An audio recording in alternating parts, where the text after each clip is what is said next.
오래된 팝송 가운데 폴 앵카가 부른 You Are My Destiny라는 그런 노래가 있어요. 아마 좋아하는 분들이 꽤 많이 계신 것 같은데요. 사랑하는 여인에게 당신은 나의 운명입니다. 자, 이런 고백을 하는 내용이 되겠습니다. 그런데 이 데스티니라는 말은요, 단순히 이렇게 감상적인 사랑 고백에만 쓰여지는 말이 아니고 인생에 아주 중요하게 사용되는 그런 단어 가운데 하나입니다. 특별히 인도의 힌두교 같은 경우에는 운명론을 많이 강조하죠. 태어나면서부터 당신의 운명이 정해져 있다는 겁니다. 힌두교에 여러분 아시는 카스트 제도가 있잖아요. 계급 제도가 있어서 불촉 천민으로 태어나면요, 평생 그 신분 상승을 위한 노력할 필요가 없어요. 그냥 그렇게 살다 죽는 거예요. 그걸 자신들의 운명으로 받아들이고 사는 거죠. 그때도 데스티니라는 말을 씁니다. 우리나라 같은 경우에는 팔자라는 말을 해요. 그런데 팔자소관이다 그럴 때 정해진 운명이다, 이런 의미를 담고 있는 그런 단어이지요. 기독교에서 말하는 데스티니, 운명은 그런 의미가 아닙니다.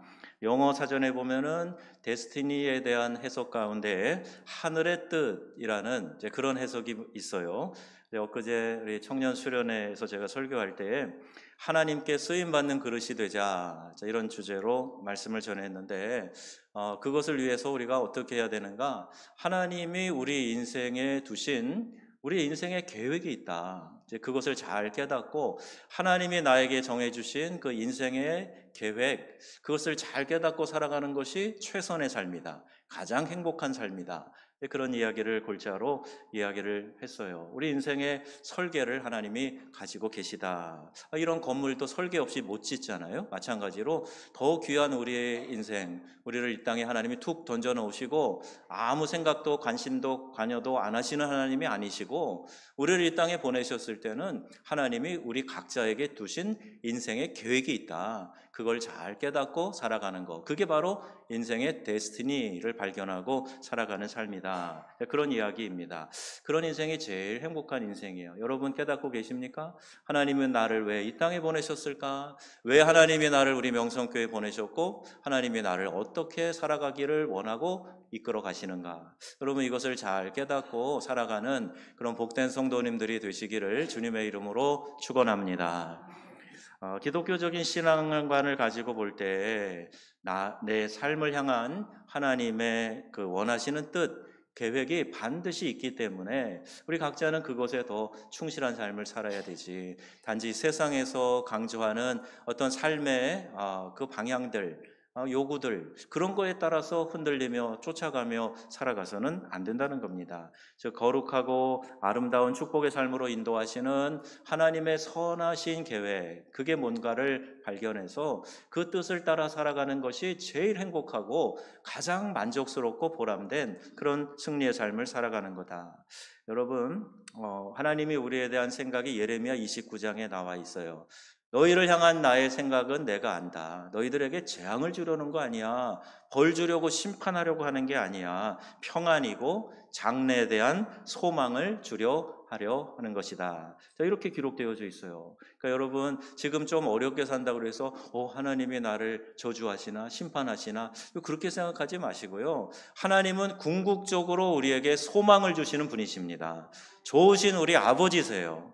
그 하나님을 의지하면서 하나님의 뜻이 뭔가 찾아가는 거, 그게 우리의 인생의 데스티니를 발견하고 사는 삶이라는 겁니다. 절망, 포기, 자살, 이거 하나님의 계획, 하나님의 데스티니를 모르는 어리석은 생각이에요. 어렵다고 다 절망하고 다 포기합니까? 그렇지 않지요. 더 어려운 시대에 더 절망적인 순간에 있었던 사람들도 얼마든지 자기의 의지로, 더 나아가서는 신앙으로 그걸 뚫고 나간 사람들이 많이 있어요.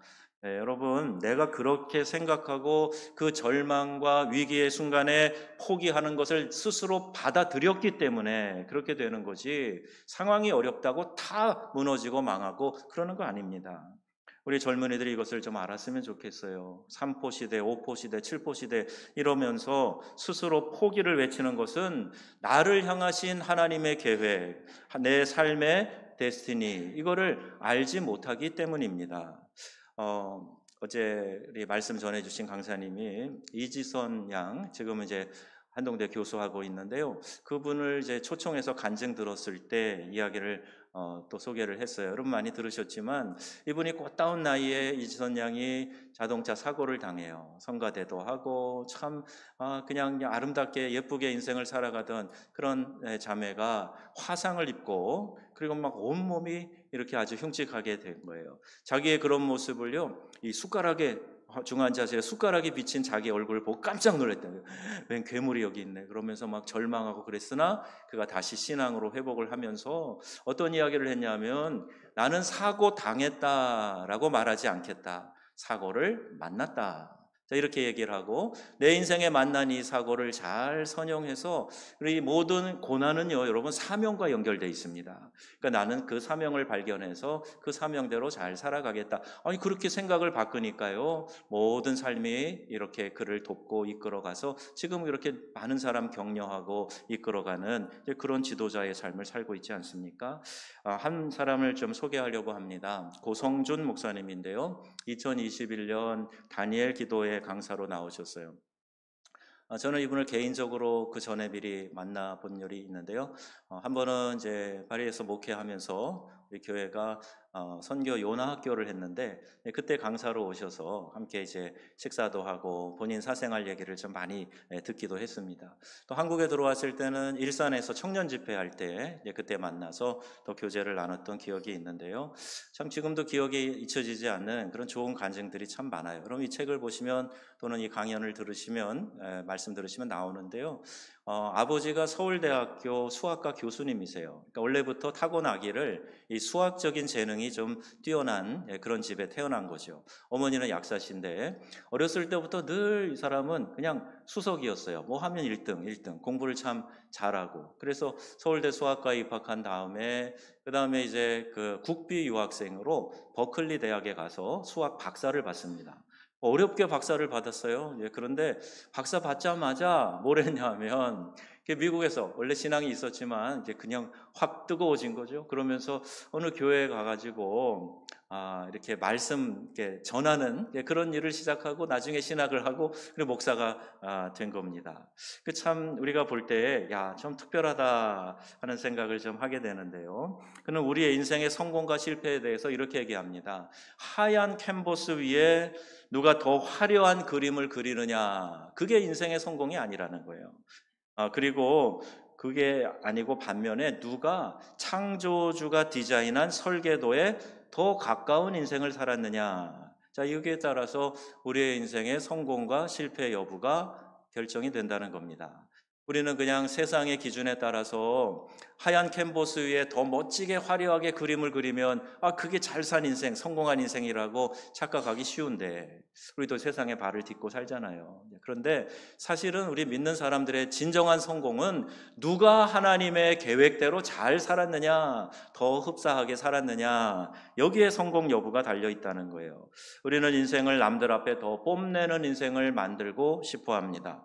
더 좋은 학교, 더 좋은 직장, 명문, 명품, 거기에 목을 메고 그 대열에 들어가지 못하면 낙심하는 인생을 살고, 그리고 뭔가 조금 비슷하게 갖췄으면 막 어깨 을썩을썩하면서 잘난 체하고 과시하고, 이건 세상의 기준이지 믿는 사람도 똑같이 그렇게 살아야 되겠습니까?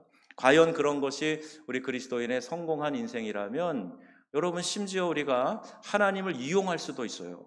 하나님, 제가 세상에서 뽐내는 삶을 살고 싶으니 도와주세요. 응답해 주세요. 복을 주셔서 남들에게 떵떵거리고 자랑질하는 그런 삶을 살게 해주세요. 여러분, 이게 우리의 기도가 되어서 되겠습니까? 그렇게 기준으로 생각을 해보면요, 정읍에 사는 우리들은요, 어떻게 보면 다 실패자일 수 있어요. 요새 뭐 천당 밑에 분당이라고 그러는데, 분당에 사는 사람, 강남에 사는 사람, 거기 집값 얼마인지 아시죠? 보통 뭐 30억, 40억, 막 70억 호가하는 그런 아파트들에 산다는 거예요. 도대체 그 돈이 어디서 하늘에서 떨어졌나? 돈이 열리는 나무가 있나? 그런 집에서 산다는 거예요. 이번에 오신 강사님이 위례에 있는 우리는 교회에 목회를 하셔서 거기가 선한목자교회에서 뭐 한 2km 정도 떨어졌다고 그래요. 분립개척을 이제 거기다 하신 거죠. 그런데 거기 위례는 신도시니까 또 성남시라 그러니까 제가 좀 물어봤어요. 거기는 아파트 값이 좀 얼마나 합니까? 여러분도 궁금하시죠? 그래서 제가 높이 불렀어요. 한 10억 좀 합니까? 제가 그랬어요. 그랬더니 목사님 2배예요, 2배. 그거 아파트 값이 20억 넘어가고, 그리고 뭐 전세를 얻어도 10억 이상 있어야 된다 그러고, 근데 위례 신도시가 생긴 지가 이제 15년밖에 안 됐거든요. 이렇게 그러면 우리는 정읍에서, 여기 제일 비싼 아파트가 얼마예요? 정확히 모르지만 너무 이게 격차가 큰 것 같은데, 그럼 우리 다 실패자입니까? 아니란 얘기예요, 여러분.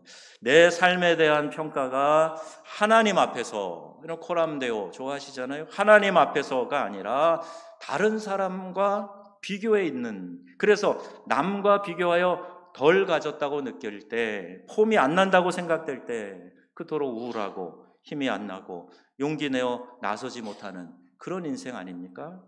그래서 오히려 조금 가지면 가족이나 또 친구, 친척들에게 자랑 일색이고, 이거는 믿는 사람들의 삶의 자세가 아닌 거죠. 내가 뭘 좀 가졌다고 자랑하는 거, 어떤 지위를 좀 얻었다고 자랑하는 거, 남들이 좋아하는 명문, 명품 자랑하는 거, 여러분 그게 어쩌면 내가 허해서 그럴 수도 있어요. 그런데 진짜 하나님이 원하시는 기쁨, 하나님의 자랑은 거기 있지 않습니다.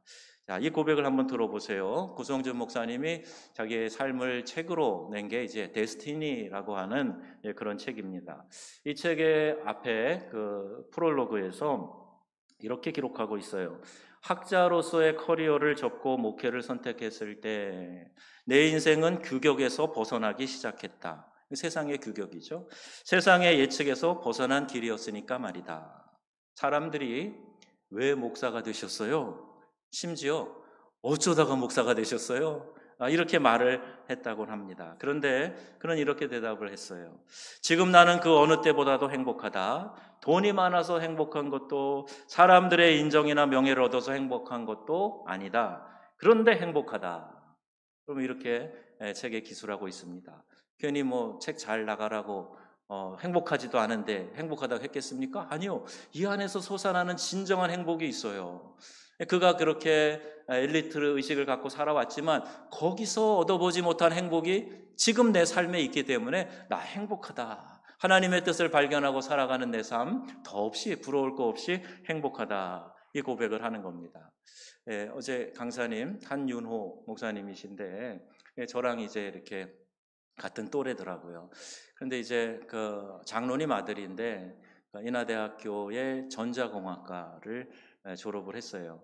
제가 이제 그 인하대학교 부속고등학교를 다녀서 그 학교 수준을 아는데 전자공학 나오면 취업이 잘 됩니다. 이분도 대기업에 들어갔다는 거예요.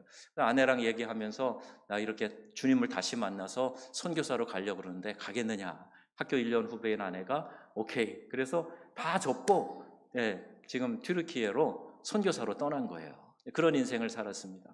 어떻게 보면 아쉽죠. 대기업에서 연봉 많이 받으며 있으면 성공한 인생일 텐데 왜 그걸 버리고 어리석게 그렇게 선교사로 가? 그럴지 몰라요. 그런데 너무나 행복했다는 거예요. 대학 다닐 때는 머리 이렇게 기르고 키타 메고 다니면서 막 그렇게 히피처럼 살았는데, 그런데 하나님이 나를 딱 붙드시니까 내 인생의 데스티니가 발견되고 내가 이 하나님의 계획대로 살아가는 게 얼마나 행복한지 깨달았으니까 대기업 연봉이 중요한 게 아니고 하나님이 나를 부르신 그 부름의 뜻대로 살아야 되겠다.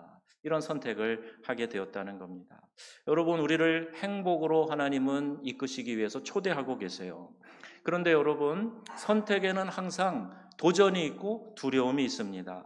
남들의 말과 시선, 이걸 더 의식할 수도 있어요. 남들이 뭐라 그럴까? 내가 이렇게 사는 것에 대해서 남들이 손가락질 하지는 않을까? 이런 두려움 말입니다. 명문대, 대기업 취업, 안정된 직장, 각종 국가고시 합격, 경제적인 여유, 여러분 이것이 인생의 진리이고 정답이라고 믿는 이런 획일적인 성공관을 가지고 살아가는 사람들이 대부분이기 때문에 우리 주변에서 늘 이야기하는 사람들은 나 뭐 샀어, 나 뭐 어떻어, 이런 것이 자랑 일색이니까 그래? 나도 그래야 되나? 이런 생각 속에서 우리가 자꾸 속고 있는 거예요. 그런데 여러분, 진정한 만족은 그것을 얻었다고 생기지 않더라고요. 저희 모교회가 인천의 주안교회라고 하는데요. 저희 2년 선배들, 그러니까 대학에 83년도에 들어간 선배들 중에 한 10여 명 이렇게 선배들이 있었는데 그 중에 2명이 서울대학교에 당당히 들어갔어요.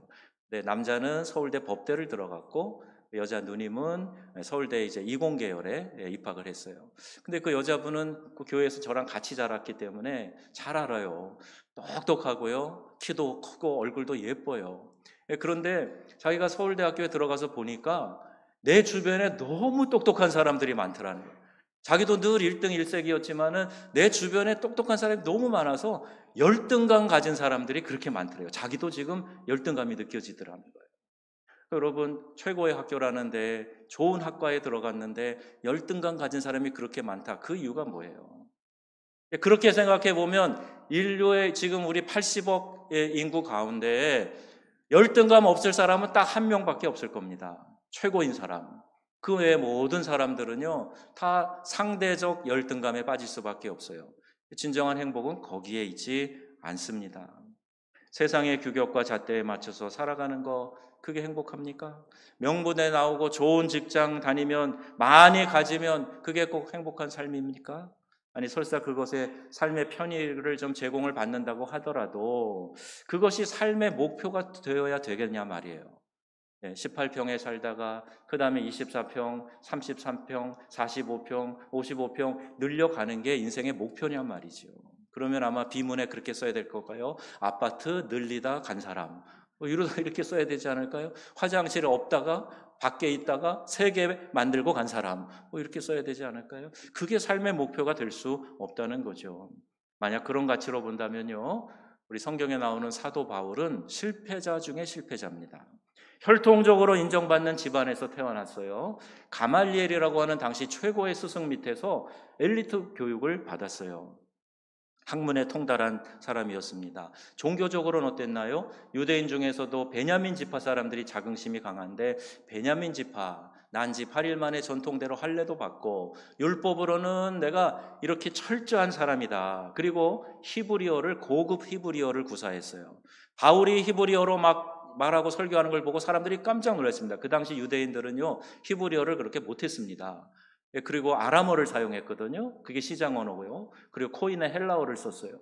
그런데 이 바울은요, 유창한 히브리어를 구사했죠. 그리고 그 당시에 지배 국가인 로마 제국의 날 때부터 시민권을 갖고 태어난 사람.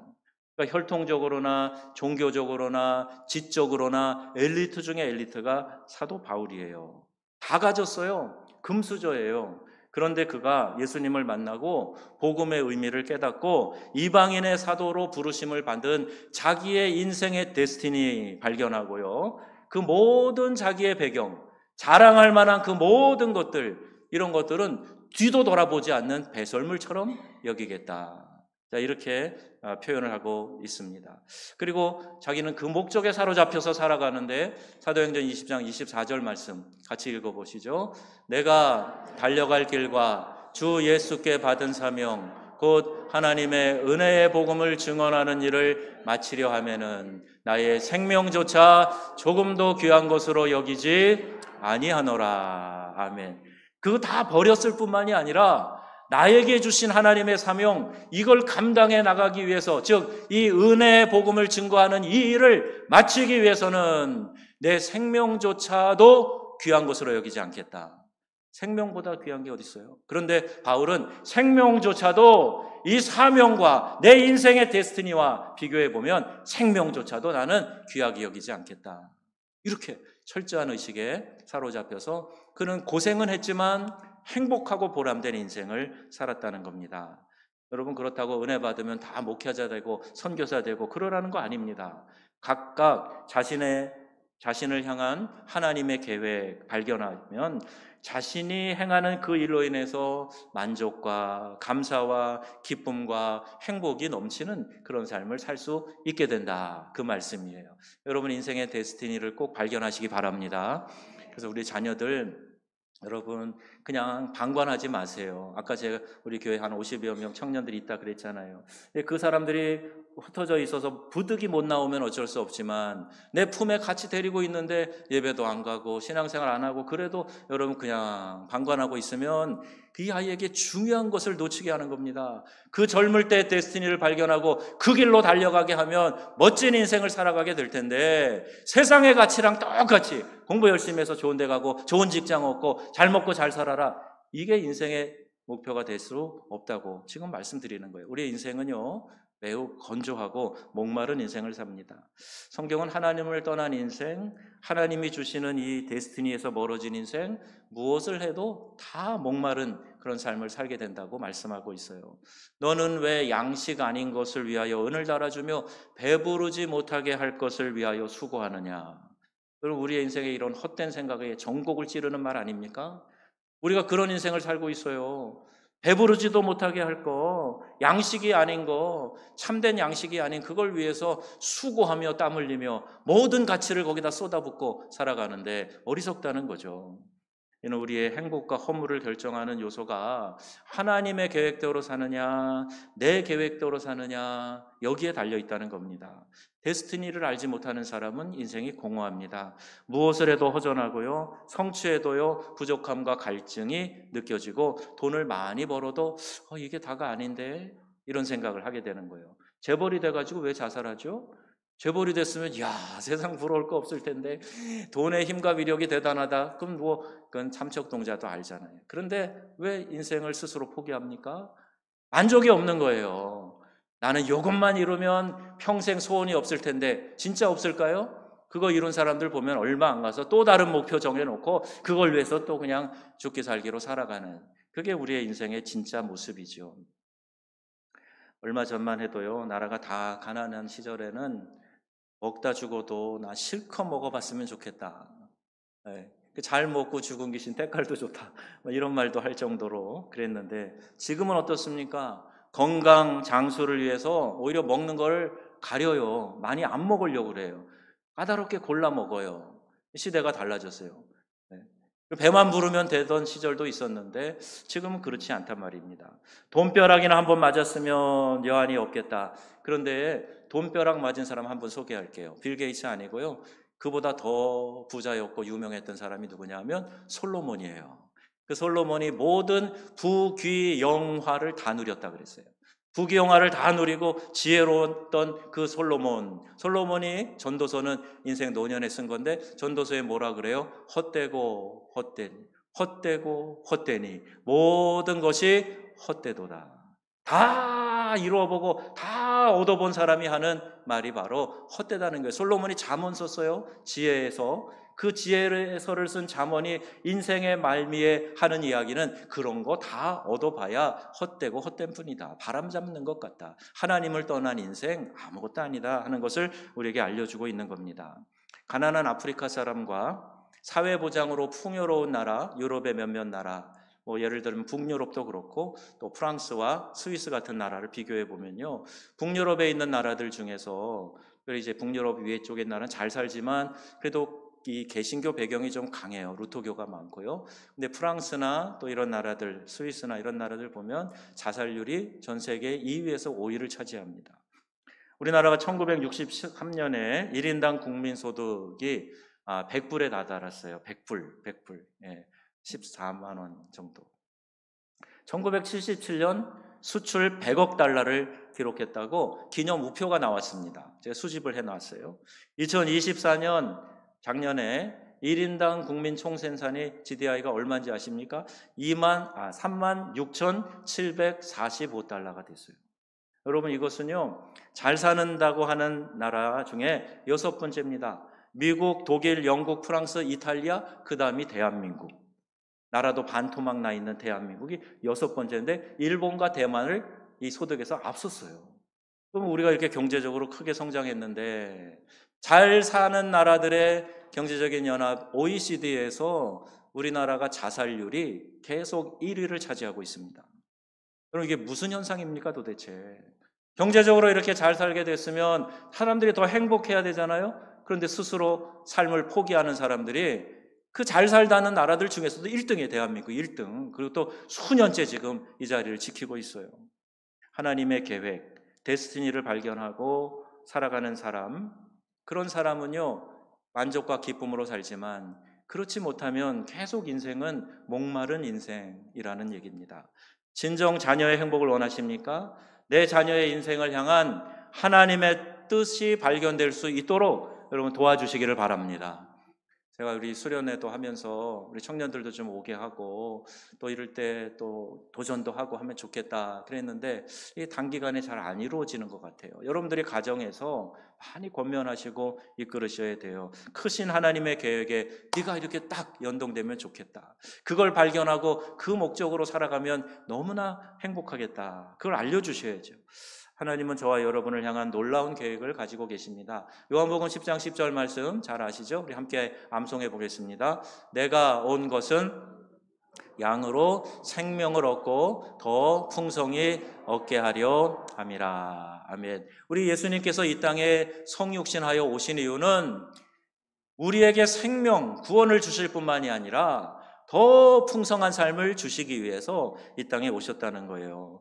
예수님에게 답이 있고 예수님이 그 풍성한 삶을 보장하시는데 왜 자꾸 세상이 주는 메시지에 마음을 뺏기고 이렇게 해야 된다 저렇게 해야 된다는 게 세상의 방법과 원리와 똑같지 않습니까? 여러분, 우리 자녀들이 하나님의 데스티니를 발견하도록 기도해 주시기 바랍니다. 모세가 출애굽기 3장 10절에 이런 이야기를 해요. 자, 내가 너를 바로에게 보내어 너에게 내 백성 이스라엘 자손을 애굽에서 인도해 내게 하리라. 하나님이 이렇게 말씀하셨거든요. 그런데 모세가 대답하는 게 뭐예요? 나는 못합니다. 아주 그냥 즉석에서 하나님께 나 못해요. 그렇게 얘기합니다. 왜 그럴까요? 그가 40년 동안 광야에서 장인의 양을 치는 이름 없는 목동으로 살았어요. 당대 최고의 힘과 권력을 가진 이집트의 파라오 앞에 가가지고 내 백성을 인도해내라?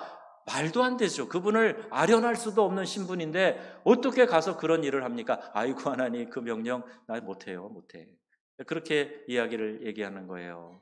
모세가 하나님께 아뢰되 내가 누구이기에 바로에게로 가며 이스라엘 자손을 애굽에서 인도하여 내리이까. 지금 이제 목동으로서의 삶을 살면서 그는요 최대한 그 마음이 낮아져 있어요. 40년 바로의 궁에 살 때는 왕자의 신분으로 살았거든요. 데려다 키웠지만 이집트의 공주가 자기 아들로 키웠으니까 양자가 되어서 왕자로 살았단 말이에요. 궁궐에서 무예와 학문을 익혔고요. 혈기와 자신감이 충만해요. 사람을 주먹으로 때려 죽일 정도로 힘이 있고 그리고 막 패기가 있었던 그런 모세. 그때 찾아오셔서 하나님이 너 히브리 사람이야. 네 백성을 이끌어내라. 그랬으면 그래요? 그럼 한번 해볼까요? 이런 생각 했지 않았겠습니까? 그런데 그때는 아무 말씀도 안 하시고 도망자의 신세가 돼서 광야에서 자기 양도 아니고 장인어른의 양을 치면서 이름 없는 목동으로 살 때 오셔가지고 이렇게 하라. 이거 말도 안 되는 얘기를 하시는 겁니다. 자, 그렇게 지금 모세는 항변하고 있는 거예요. 여러분 제 자신도 보니까요 30대 다르고 40대 다르고 50대 다르고 다르더라고요. 점점 더 이렇게 모험 정신, 도전 정신 이런 게 사라지는 것 같아요. 저는 참 도전 정신이 많았고요. 어렸을 때도 우리 동네에서만 만족하지 못하고 애들 이끌고 다른 동네 원정도 다니고 놀고 막 그랬어요. 뭐 패싸움하고 다닌 건 아니고요. 그냥 놀러 다니고 그랬어요. 그렇게 호기심도 많고 모험심도 많고 그랬는데 점점 이게 안 돼요. 모세가 지금 나이도 이렇게 됐고 근데 하나님이 와서 이 일을 하라 그러니 나는 아무것도 아닙니다. 나는 아무것도 못합니다. 이런 고백을 자연스럽게 하게 되지 않았습니까? 그런데 그때 하나님이 찾아오셔서 그의 인생의 데스티니를 알려주시는 거예요. 너의 인생의 데스티니는 이 백성을 이집트에서 구출해내는 거야. 네가 그 일을 담당하거라. 이렇게 말씀하시는 거예요. 하나님은요 실패와 절망을 통해서 자신의 한계를 깨닫고 지극히 낮은 마음, 작은 마음 가지고 있는 사람에게 오셔서 하나님의 놀라운 계획을 알려주신다 하는 사실을 여러분 꼭 기억하시기를 바랍니다. 그래서 지금 내가 절망과 실패 그런 상황에 있으면요 그게 기회인 거예요. 아, 하나님이 나에게 중요한 걸 알려주시겠구나. 중요한 것을 가르쳐 주시고 중요한 것을 시키시겠구나. 그걸 깨닫는 좋은 시기입니다. 그래야 깨달으니까 하나님이 우리를 때로는 그렇게 약함 가운데 두시고 어떤 일에 부딪혀서 한계와 절망을 느끼게 하시고 그때 하나님이 우리를 새롭게 다시 붙들어 주신다는 말입니다. 자, 이번엔 기드온에게 하나님이 인생의 데스티니를 말씀해 주실 때 그가 어떤 상태였는지 한번 보세요. 아주 소심한 찌질이었어요. 그가 미디안 사람들이 와서 뭐 좀 걷어내면 추수만 하면 다 빼앗아가니까 이렇게 그냥 포도주 틀에 거기에 숨어가지고 그렇게 이제 곡식을 추수하는 아주 그냥 남자로서도 좀 그런 찌질한 그런 모습에 있었는데 하나님의 사자가 그에게 와가지고요, 큰 용사여 일어나라. 내가 너를 사용하겠다는 거예요. 내가 너를 일으켜서 저 미디안 사람들을 치고 이 백성을 구원하는 일에 너를 사용하겠다. 이렇게 말씀하시는 거예요. 사사기 6장 14절이에요. 거기 이렇게 말합니다. 너의 힘으로 이스라엘을 미디안의 손에서 구원해내라. 내가 너를 보낸 것이 아니냐. 지금 이렇게 찌질한 모습으로 있는데 그 기드온에게 오셔가지고는 내가 너를 보냈다. 여러분, 내가 생각하는 나랑 하나님이 생각하시는 나는요, 큰 차이가 있어요. 내가 생각하는 나는 별거 아니라도 하더라도 하나님이 나를 바라보실 때는 그렇지 않다 하는 거, 이걸 우리가 느끼게 됩니다. 왜 그런가? 이렇게 쉽게 알 수 있어요. 어떤 교인들을 보면요, 정말 자기 자식들을 대부분 그래요. 대부분. 거의 대부분이 자기 자식들은 천재로 합니다. 우리 유아실 잘 들으세요. 자기 자식이 천재로 보여요. 우리 애가 이것도 했어요. 우리 애가 말을 이렇게 빨리 해요. 제가 어떤 선교사님 가정에 보니까 우리 애가 걸어요. 이렇게 돌 됐으니까 걷는 거 당연하잖아요. 그런데 우리 애가 걸어요. 그러면서 우리 애가 천재인가 봐요. 막 그래요. 다 내가 볼 때는 평범한데 그냥 그렇게 이뻐 보이고 천재로 보이고 똑똑해 보여요. 왜 그래요? 부모는 사랑의 눈으로 보기 때문에 그래요. 사랑의 눈으로 보니까 아이가 너무 이쁘고 너무 똑똑하고 자랑스럽고 그런 거예요. 그리고 자식 자랑하는 부모님도 참 많은데요, 남들 자식도 그 정도 합니다. 그러니까 그렇게 아시고 우리 자녀들 사랑의 눈으로 보니까 그래 이뻐 보이고 자랑스러워 보이는데요, 하나님도 우리를 사랑의 눈으로 보시니까 우리를 그렇게 보시는 거예요. 내가 생각하는 나보다 하나님은 나를 더 귀하게 여기시고 훌륭하게 여기신다는 말이에요. 여러분 기억하세요. 나를 향한 하나님의 계획, 즉 이 데스티니는 항상 내 생각보다 훨씬 크다 작다.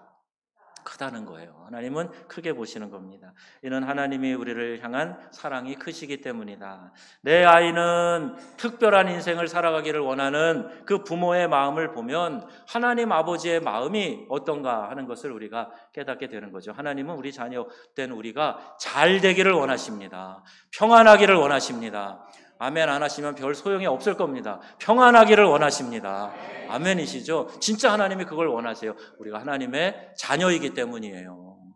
그래서 하나님의 계획은 반드시 이루어지는데 어떤 장애를 만나도 뚫고 나가는 그 돌파력이 하나님의 능력에 있기 때문이에요. 내 능력이 아니라 하나님의 능력이 모든 장애를 뚫고 나가는 이 브레이크스루의 역사가 일어난다는 말이에요. 여러분 기억하시고 하나님의 능력에 연동되어 살아가는 성도님 되시기를 축복합니다. 출애굽기 3장 12절 말씀, 모세에게 이런 말씀 하시는데요, 하나님 내게 하시는 말씀으로 여러분 같이 읽어보겠습니다. 내가 반드시 너와 함께 있으리라. 내가 그 백성을 애굽에서 인도하여 낸 후에 너희가 이 산에서 하나님을 섬기리니 이것이 내가 너를 보낸 증거니라. 아멘. 하나님은 반드시 내가 너와 함께 하리라 말씀하고 있어요. 사명을 주시면 그 사명을 이루도록 도와주시고 함께 하시는 분이 하나님이십니다.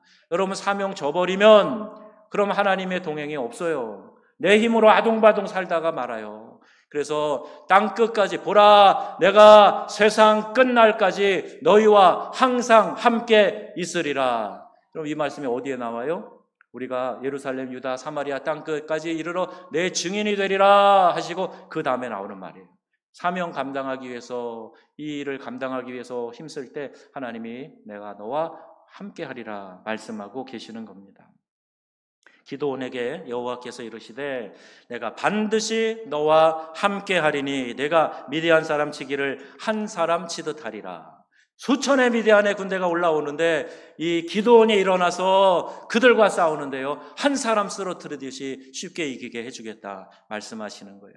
모세가 하나님의 계획을 듣고도 자신은 말을 잘 하지 못하는 사람이라고 이렇게 아주 치졸한 변명합니다. 그때 하나님이 네 형 아론을 내가 너에게 돕는 자로 세우겠다. 하나님은요, 사명만 붙잡으면 할 수 있도록 도와주시는 분이세요.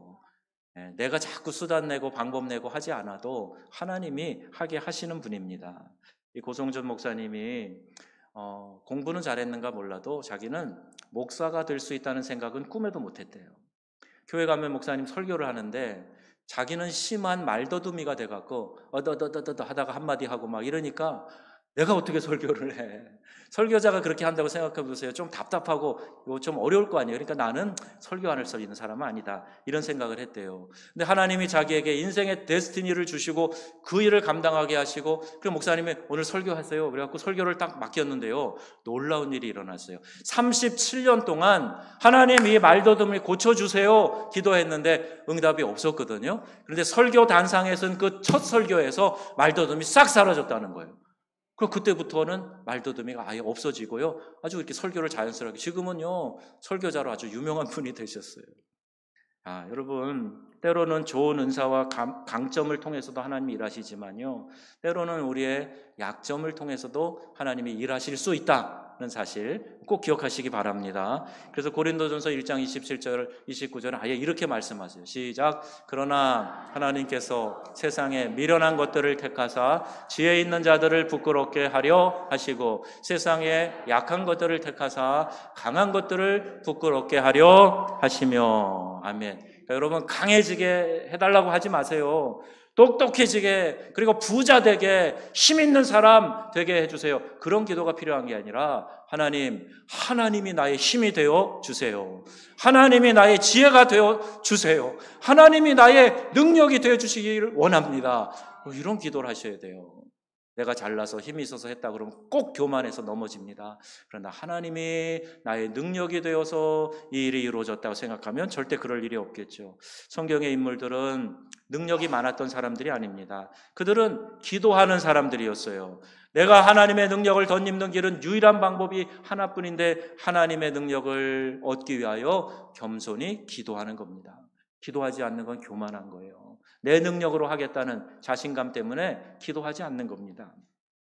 약함을 알고 기도했던 사람들이었기 때문에 그 연약함을 통해서 하나님이 일하실 수 있었던 겁니다.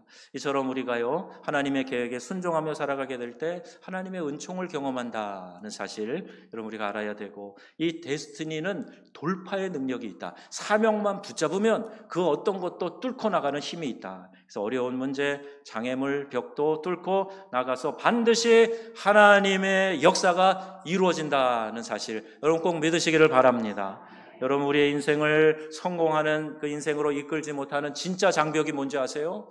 내 주변에 있는 환경 때문일까요? 우리가 저 멀리 지방에 살고 있어서 그래서 그게 장벽이고 한계일까요? 아니에요. 진짜 장벽은 뭐예요? 하나님의 말씀을 믿지 못하는 거예요.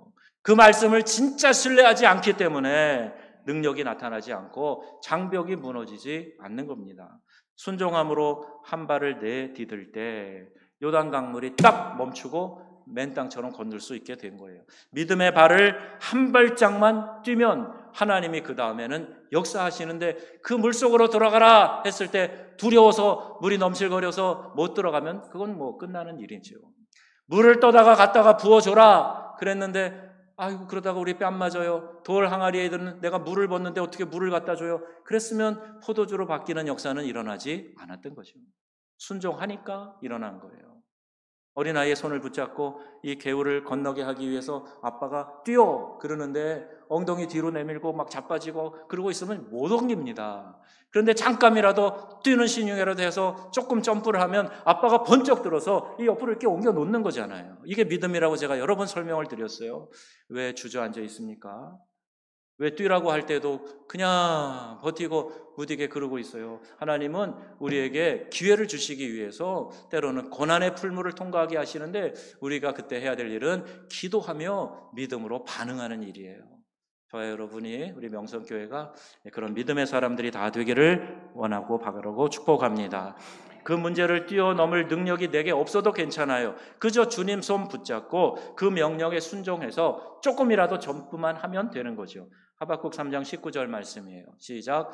주 여호와는 나의 힘이시라. 나의 발을 사슴과 같게 하사 나를 나의 높은 곳으로 다니게 하시리로다. 아멘. 주 여호와는 나의 힘이다. 여러분, 이 고백이 우리 모두의 고백이 될 수 있기를 바랍니다. 자, 그러려면 예레미야 33장 3절처럼 우리가 해야 돼요. 어떻게 하는 걸까요? 너는 내게 부르짖으라. 내가 내게 응답하겠고 내가 알지 못하는 크고 은밀한 일들을 내게 보이리라. 아멘. 부르짖으라. 그래서 하나님 이렇게 큰 소리를 내라 그 뜻이 아니고요. 여기 영어 성경에 보면 call이라고 되어 있어요. 하나님 부르라. 하나님 부르라. 또 다른 번역에 보면 간절함으로 기도하라. 그런 뜻이에요. 그러니까 하나님을 부르고 하나님을 간절함으로 찾고 기도하면 어떻게 하신다고 그랬어요? 내가 내게 응답하겠다. 교만하여 기도도 안 하고 하나님을 간절히 찾지도 않고 그러면 아무 역사도 일어나지 않고 반대로 하나님을 찾고 부르면 놀라운 역사가 일어난다 말씀하고 있습니다. 내 인생을 향한 하나님의 계획, 데스티니 여러분 깨달으시기 바라고요. 그리고 믿음으로 그 길에 서서 순종하는 삶을 살아보세요. 이렇게 간구하고 주님의 손에 붙들려서 놀랍게 쓰임받는 저와 여러분, 우리의 자녀들, 우리 명성교회 되기를 주님의 이름으로 축원합니다. 아멘.